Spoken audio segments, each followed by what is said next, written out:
പെരുങ്ങോട്ടുകര വടക്കുമുറി സിത്താര ക്ലബ്ബും തൃശൂർ റോട്ടറി ക്ലബ്ബും Arya eye care ഹോസ്പിറ്റലും തൃശൂർ ഗ്ലോബൽ റീഹാബ് ഫിസിയോതെറാപ്പി ക്ലിനിക്കും സംയുക്തമായി മെഡിക്കൽ ക്യാമ്പ് നടത്തി.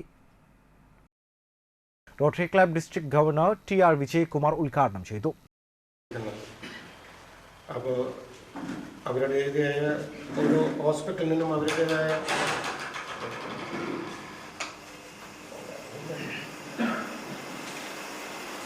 പ്രത്യേകിച്ച് നമ്മുടെ സമൂഹത്തിൽ ഏറ്റവും അധികം നടന്നുകൊണ്ടിരിക്കുന്ന കണ്ണിനെ സംബന്ധിച്ചുള്ള പ്രശ്നങ്ങളാണ്.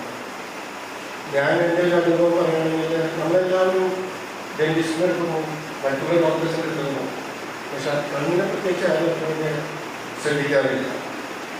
ഞാനിതുപോലെ ഒരു വ്യക്തിയായിരുന്നൊരു എനിക്കൊരു അങ്ങനെ ഒരു പ്രശ്നം ജീവിതത്തിലുണ്ടായി. ഞാനും വളരെയധികം എല്ലാ ബാക്കിയുള്ള കാര്യങ്ങളൊക്കെ വളരെ ശ്രദ്ധിക്കുന്ന ഒരു വ്യക്തിയാണ്. ആര്യ ഹോസ്പിറ്റലിൽ താഴെയാണ് എൻ്റെ ഒരു ഓഫീസ്. ഒരു ദിവസം ഞാൻ ഇരിക്കുമ്പോൾ എൻ്റെ കണ്ണിന്നാണ് ലെഫ്റ്റായിട്ട് റെറ്റിന ഡിറ്റാച്ച്മെന്റ് ഉണ്ട്. അപ്പം എനിക്ക് ഞാനാദ്യം അത്ര വലിയ കാര്യം കിട്ടിയത് കുറച്ചൊക്കെ ഞാൻ നോക്കി, പക്ഷെ എനിക്കത് സ്ഥിരമില്ല. അപ്പം ഞാനപ്പോൾ തന്നെ മുന്നിലേക്ക് വന്ന് നോക്കി, അപ്പോഴാണ് പറഞ്ഞത് റെറ്റിന ഡിറ്റാച്ച്മെന്റ് ആണ്.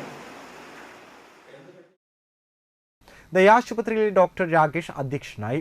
ഷിജു കാർണയിൽ, മുഹസിൻ പാണ്ടികശാല, ഡോക്ടർ ജോയൽ ആന്റണി, ഡോക്ടർ ഗ്ലോബൽ ജോർജ്, രാജു കൊച്ചത്തെ എന്നിവർ സംസാരിച്ചു. നേത്രരോഗ വിഭാഗം, ജനറൽ വിഭാഗം, ENT, സ്കിൻ ഫിസിയോതെറാപ്പി എന്നിവയിൽ പരിശോധനയുണ്ടായിരുന്നു.